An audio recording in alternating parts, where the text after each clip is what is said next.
गेले जेजुरा निळा घोडा अगडून नगारा सोन्याची जेजुरी देव गेले जेजुरा निळा घोडा पावने तोडा कमरी कर पटा बिहिर मस्तकी तुरा खोबऱ्याचा कुटका भंडाऱ्याचा भडका बोल अहंकारा सदानंदाचा येळको सदानंदाचा येळको जय देव जय देव जय देव जय देव जय देव जय शिव मातंडा जय देव जय देव जय देव जय देव जय देव जय शिव मातंडा हरिवरद मल्हारी तुझी प्रचंड जय देव जय देव जय देव जय देव जय देव जय शिव मातंडा हरिवरद मल्हारी तुझी प्रचंड। आता आपण कुलदेवतेचे पूजन करूयात। हरि ओम अंबे अंबिकेम्बालिके न मानयति कश्चन सशस्त्रशुभकाः शुभदैकान् कां पीलवासिनीं वसोर्धना समन्वित गणेश गौर्यादिमां मातृभ्यो नमः। कुलस्वामिनि देव्यै नमः। पूजनार्थे गन्धक्षतपुष्पाणि समर्पयामि सौभाग्यद्रव्यं समर्पयामि। आपण कुलस्वामिनीला नमस्कार करावा। सर्वमंगलमांगल्ये शिवे सर्वार्थसाधिके शरण्ये त्र्यंबके गौरी नारायणी नमोस्तुते।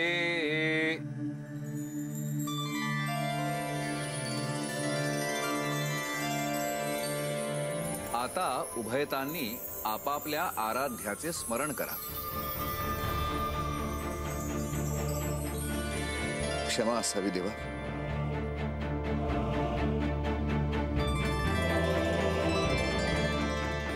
आळसा, आपण आपल्या आराध्याचे स्मरण करा।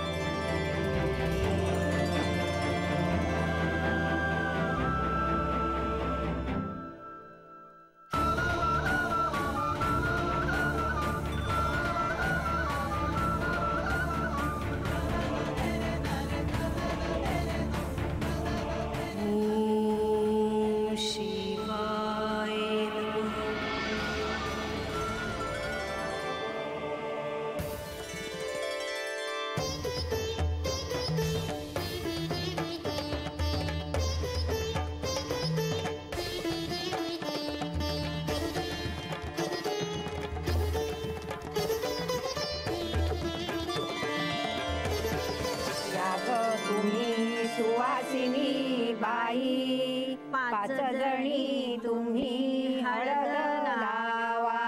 अहो, हळदीला विलंब होतो आहे, आपण खंडेरायांना घेऊन येता का? हळद लावा तेजते चढते तेजते चढते नवरदेवा। हळद लावा मुसळे घुमती हळद लावा मुसळे घुमती मुंडावळ्या घुमती मुंडावळ्या शोभती नवरदेवा। प्राजक्तीचे फूल दिसते नाजूक प्राजक्तीचे फूल दिसते नाजूक मार्तंडाच्या हातात माळसेच्या केसात खोरी येले। प्राजक्ताचे फूल दिसते नाजूक।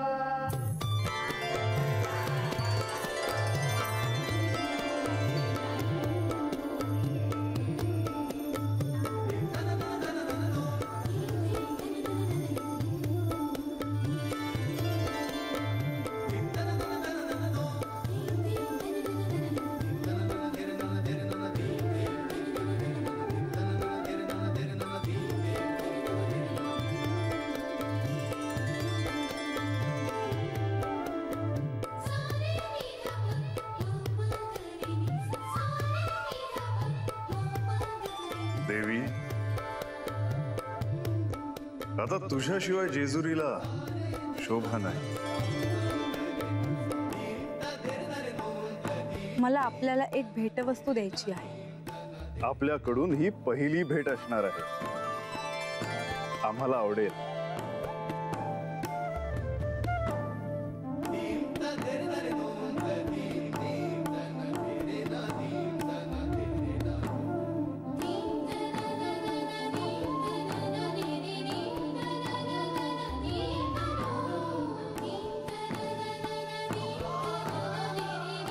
ही भेट आम्ही कधीच विसरणार नाही. आता आपण नवग्रहांची पूजा करणार आहोत. हरि ओम आकृष्णेन रजसा वर्तमानो निवेशयन्नमृतं मर्त्यञ्च हिरण्ययेन सवितारथेन देवो जाति भुवनानि पश्यन्. सूर्यग्रहाय नमः. गन्धक्षतपुष्पाणि समर्पयामि. सौभाग्यमङ्गलद्रव्याणि समर्पयामि. सूर्यग्रहाला नमस्कार करा.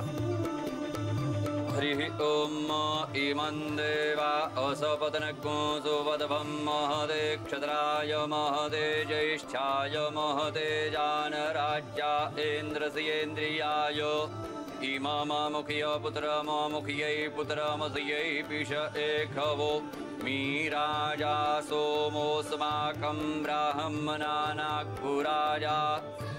ओम सोमग्रहाय नमः.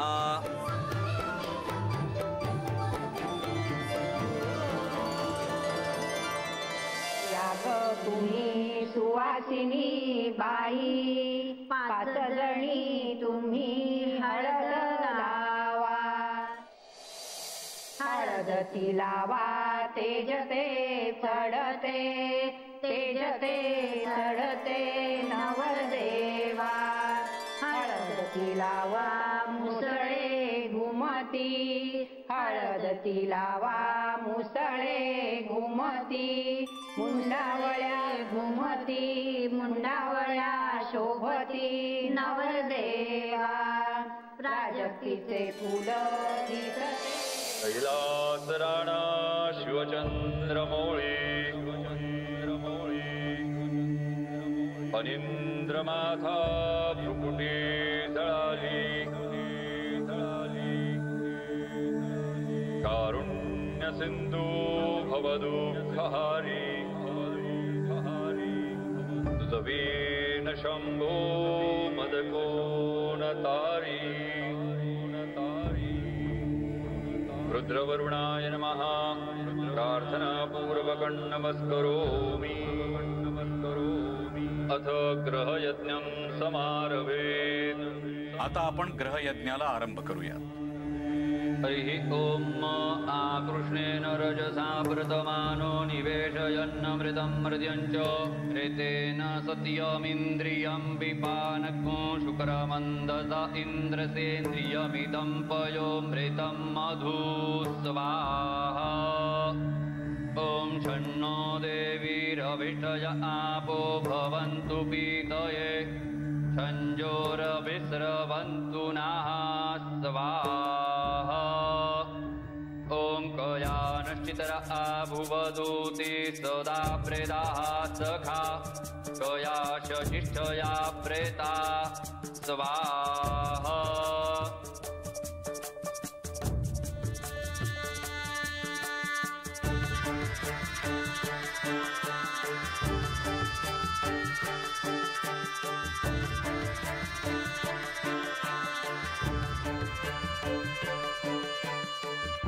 ओम पूर्णादर्विपुरापोत स्वाहा.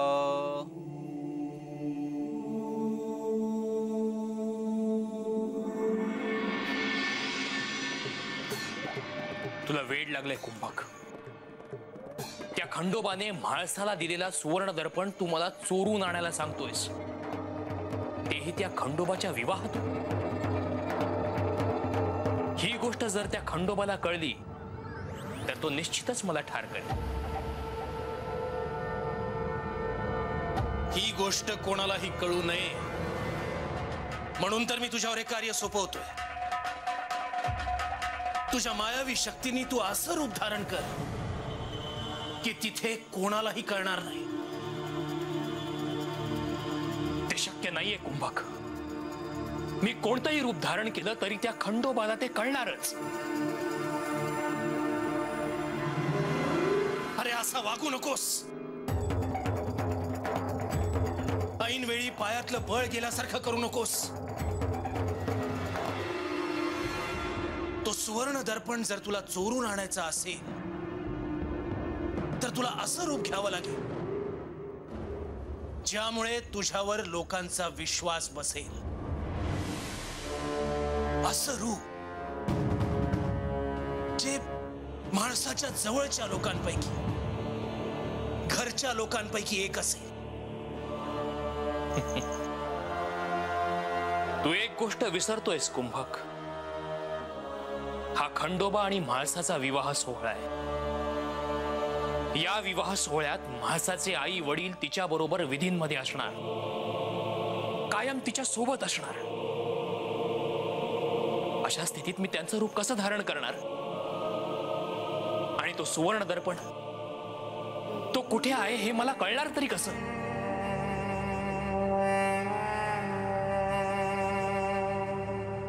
तुला कोणाचं रूप घ्यायचं हे मी सांगेनच, पण तुला मात्र त्या ठिकाणी जाऊन तो सुवर्ण दर्पण शोधावा लागेल. कुंभक, मला वाटतं तू या सगळ्याचा पुन्हा एक वार विचार करावा. मी हे सारं नीट विचार करूनच तुला सांगतोय. हीच वेळ आहे आपला सूड घेण्याची.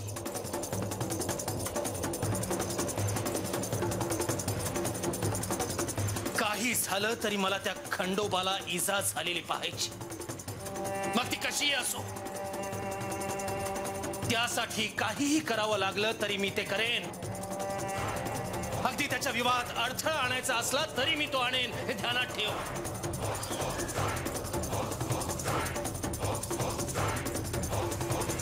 लवकरच तुला कळेल तुला कोणत्या रूपात त्या खंडेरायाच्या विवाहाला जायचंय ते.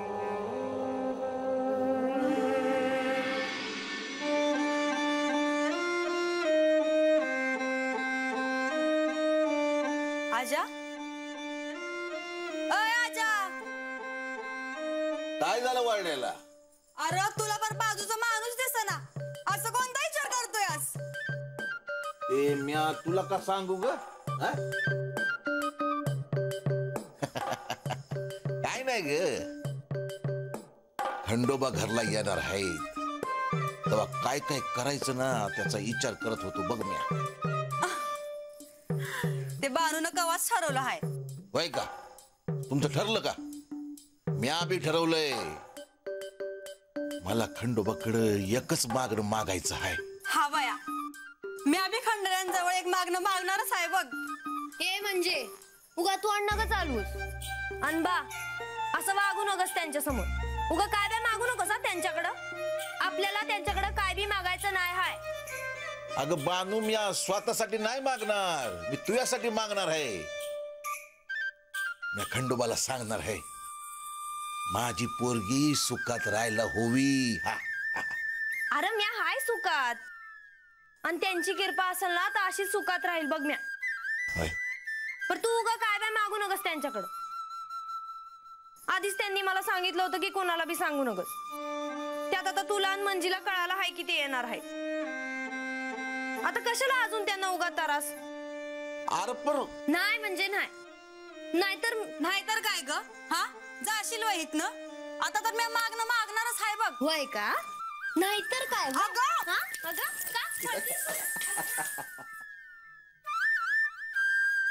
देवा, माझी पोर अशीच हसत राहू दे रे बाबा.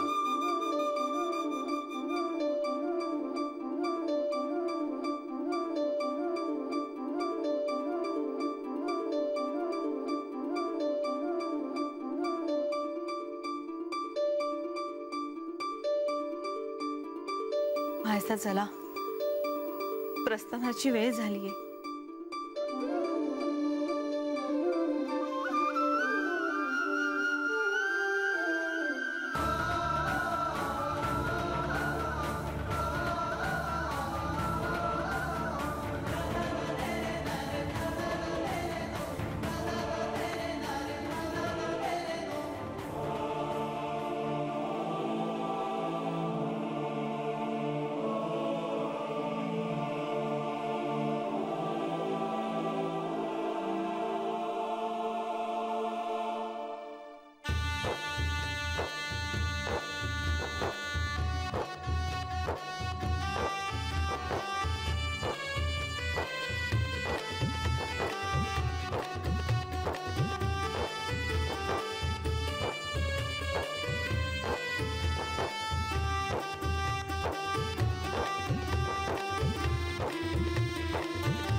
आशा, सगळेच जण तुझी प्रतीक्षा करतायत. आपल्याला आता निघायला हवं. बाबा, मी परत नेवासेला या घरी कधी येणार?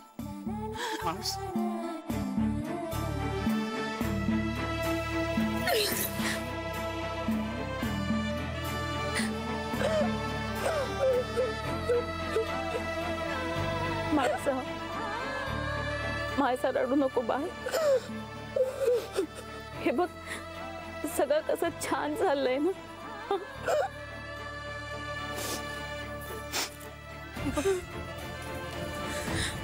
भरल्या डोळ्यांनी घर ओलांडू नये. सदैव सुखी राहा, आनंदी राहा.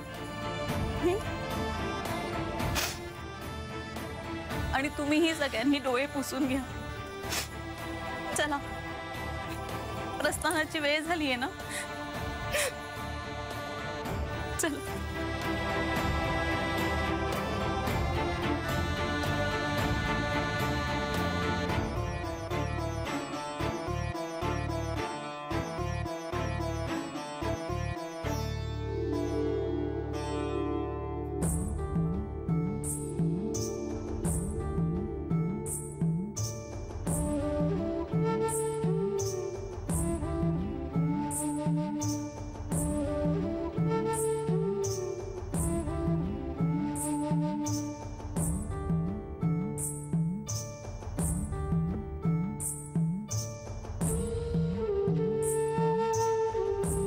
माझं घर, माझी माणसं सारं सोडून आज तुमच्याकडे यायला निघाले आहे.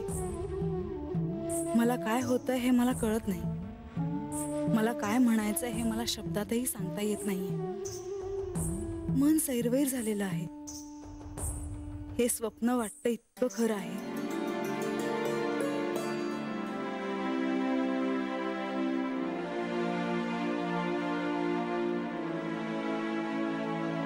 पण हे नक्की, उद्या मी तुमची अर्धांगिनी होणार आहे.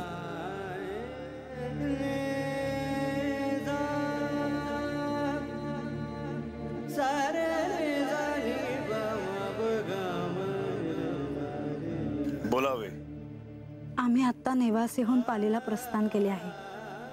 प्रवास लवकर करून पालीला पोहोचायचे ठरवले आहे. आपला प्रवास सुखकर हो. महसा, आपला विवाह झाल्यानंतर तुला या दर्पणाची काहीच आवश्यकता भासणार नाही. असे कसे? आपण जर मला एकटीला जेजुरीत सोडून गेलात तर या दर्पणातूनच मी आपल्याशी बोलू शकते. तुला वाटतं की अशी वेळ येईल? महसा, तुझे आणि माझे जन्मोजन्मीचे नाते आहे आणि ते सदैव तसेच राहा.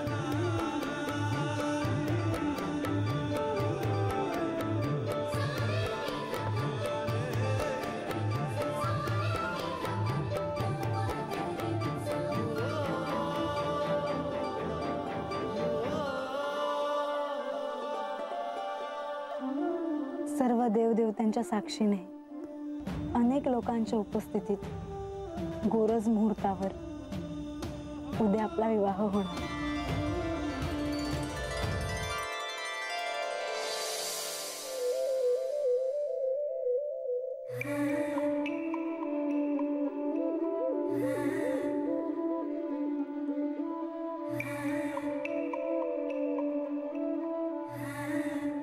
तेव्हा खंडोबा, तुम्ही उद्याच्याला माझ्याकडे येणार आहेसा तेव्हा मी तुमच्यासाठी काय काय करायचं ठरविलं आहे बघा. तुम्हासनी ते समज लई आवडल. तुम्हासनी एक सांगू का म्या देवा? मला तुम्ही वचन दिलं सा की उद्याच्याला मी तुझ्याकडे येणार म्हणून. पण मला हे समजा अजून खरंच वाटत नाही आहे. माझा तरी विश्वासच बसत नाही आहे की उद्याच्याला सूर्यास्त अगोदर तुम्ही माझ्याकडे येणार आहेसा.